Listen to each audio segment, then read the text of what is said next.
Want to improve your English vocabulary, build better listening skills, and start speaking more naturally and confidently? Then this lesson is perfect for you.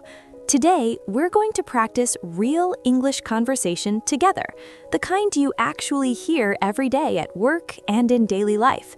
We'll explore several everyday scenarios, learn the vocabulary that matters, and practice speaking with confidence. I'm Wendy, and this is Speak Like a Pro. Before we dive in, make sure you subscribe so you never miss a lesson. Let's get started. Scene 1. Running Late. Our first story is called Running Late. Let me paint the picture for you. It's a typical Tuesday morning in a busy office. Sarah has just arrived at work, and she looks visibly stressed. Her colleague Alex notices right away and walks over to check in. Alex asks, "Hey, Sarah, you look stressed. Everything okay?" Sarah sighs and replies, "Not really. My train was delayed this morning. I got here 20 minutes late." Alex responds with concern, "Oh no, did your manager say anything?" Sarah explains, she noticed, but she was actually really understanding about it. She said it happens. Alex says with relief, "That's a relief. I hate being late. It makes me anxious the whole day." Sarah nods in agreement. "Same here. And the worst part is I missed the morning briefing." Alex reassures her, "Don't worry, it was quick. I can fill you in." Sarah's face brightens. "Really? That would be so helpful. Thank you." Alex continues, "Of course. So basically, they announced a new project starting next month." Sarah asks with interest, "Oh, interesting. Do you know what it involves?" Alex shakes his head. "Not yet. They said more details are coming this week."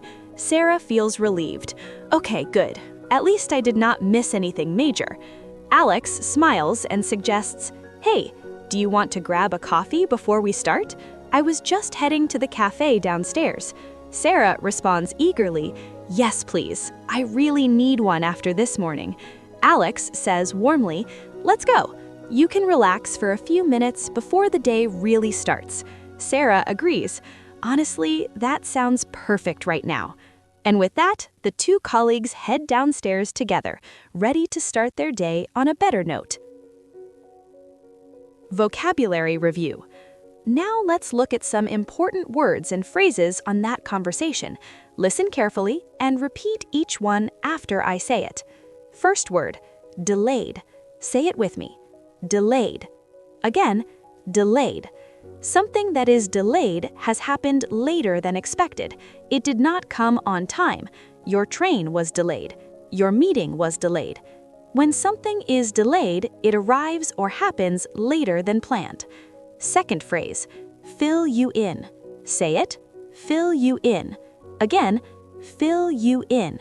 To fill someone in means to give them information they missed. You update them on what happened. You might say, "Let me fill you in on what you missed," or "She filled him in on all the details." Third word, anxious. Say it, anxious. Again, anxious. If you feel anxious, you feel nervous or worried about something. You might feel anxious before a presentation. You might feel anxious when you're running late. Anxious means you're feeling worried or uneasy. Fourth phrase, that's a relief. Say it, that's a relief. Again, that's a relief. You say this when something worried you, but then it turned out okay. You feel better now. For example, "She passed the exam." That's a relief. Or, "The meeting was canceled." That's a relief. Remember, these phrases are the building blocks of natural English. The more you hear them and repeat them, the more natural they'll become in your own speech. Speaking and listening practice. Now let's test your understanding of the conversation. I'm going to ask you 2 questions about the conversation. Try to answer them out loud before I give you the answer. This will boost your speaking and listening skill at the same time. Ready? Let's go. Question 1. Was Sarah on time this morning? Answer. The answer is, no, she was not. Sarah was late this morning. Question 2. Why was she late? Answer. The answer is because her train was delayed. Her train was delayed this morning. Now let's move to our second scene. This one is called Asking for Help with a Project. Picture this. It's midweek, and Marcus is working on a challenging task. He's been struggling with it for a while and decides to reach out to his colleague, Jessica. She's experienced, and he knows she can help. Marcus approaches Jessica's desk and says, "Hey, Jessica, do you have a few minutes? I'm stuck on something, and I could really use your help." Jessica looks up from her computer and responds warmly, "Of course. What's going on?" Marcus explains, "I'm working on the budget report, and I'm not sure how to format the data. It's more complicated than I thought." Jessica nods understandingly and says, "I know what you mean. That report can be tricky. Let me take a look." Marcus pulls up the document and shows it to her. "See? I'm not even sure where to start." Jessica studies it for a moment and then says, "Actually, this isn't as bad as you think. You just need to organize it by department first, then add the totals at the bottom." Marcus says with gratitude, "Oh, that makes sense. I was overcomplicating it." Jessica smiles and continues, "Exactly. And if you use the template from last quarter, it'll be even easier. You can just copy the format." Marcus asks eagerly, "Wait, there's a template? Where is it?" Jessica explains, "It's in the shared folder under Finance Templates. I'll send you the link right now." Marcus says appreciatively, "You're a lifesaver. Thank you so much. I really appreciate this." Jessica responds, "No problem at all. We all need help sometimes. Let me know if you get stuck again." Marcus stands up, relieved, and says, "I will. This is going to save me hours. I'm really grateful." And just like that, Marcus has the guidance he needs to move forward with confidence. Vocabulary review. Let's focus on some key phrases from this conversation. First phrase, I'm stuck. Say it, I'm stuck. Again, I'm stuck. When you're stuck, it means you can't make progress. You don't know what to do next. You might say, I'm stuck on this problem, or I'm stuck with this task.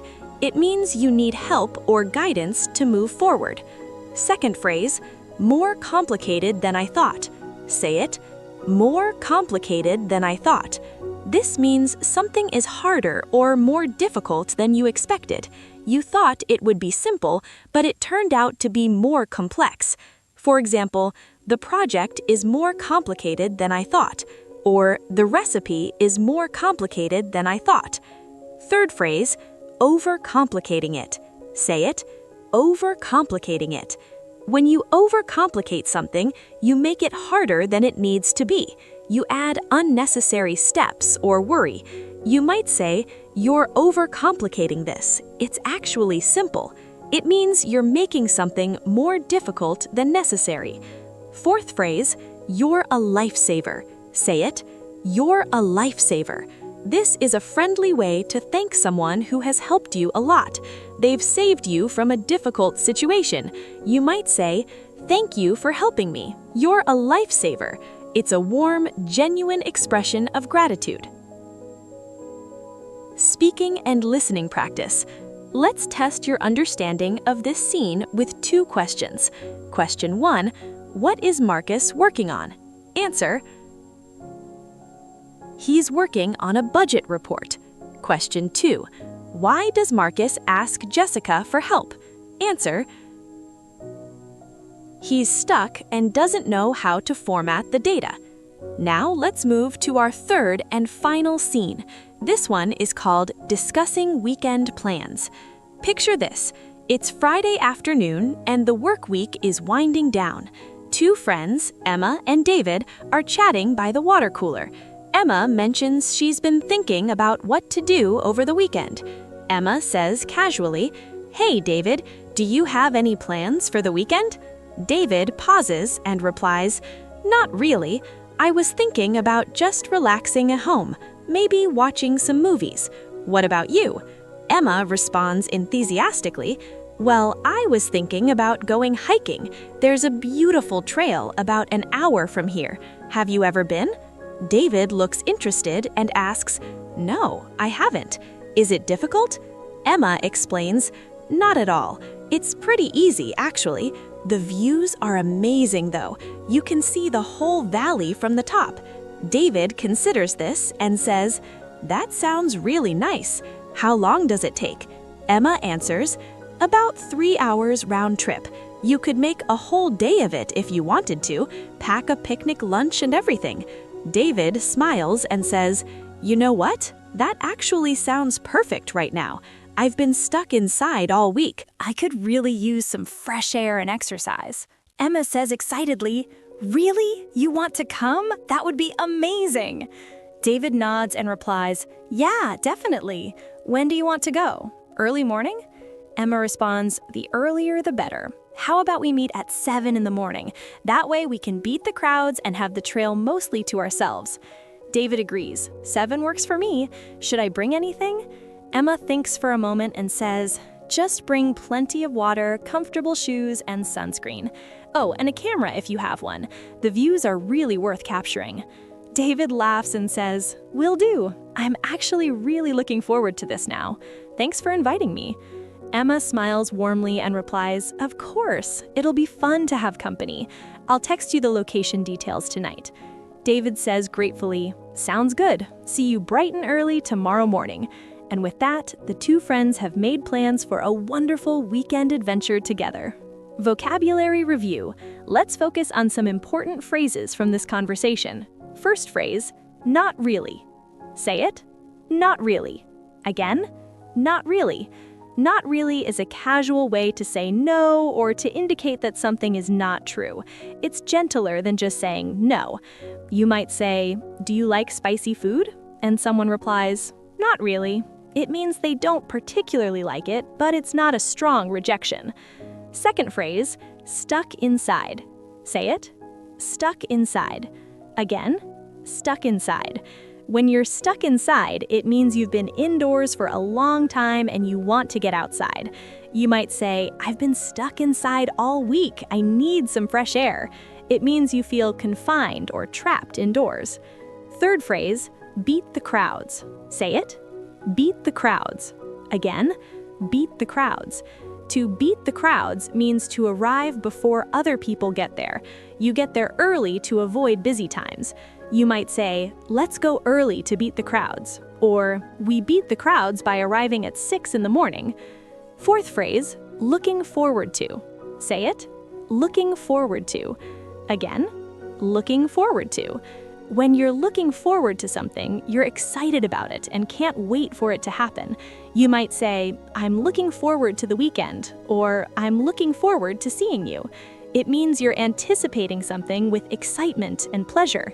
Listening and speaking practice. Let's test your understanding of this scene with 2 questions.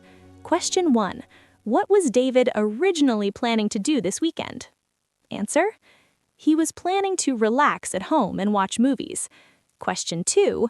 What does Emma suggest doing instead? Answer. She suggests going hiking on a beautiful trail. Great job today. You just practiced real English listening, vocabulary, speaking, and shadowing across 3 different everyday scenarios. You learned how to talk about being late, asking for help, and making weekend plans. These are conversations you'll actually use in your daily life. The best way to improve is to watch this video again and again. Each time you watch it, you'll feel more confident. Each time, the words will come faster. Each time, your English will sound more natural. Subscribe for more conversations just like these. Share this with a friend who is practicing English. Keep speaking, keep showing up, keep practicing. I love you guys. I'll see you in the next one.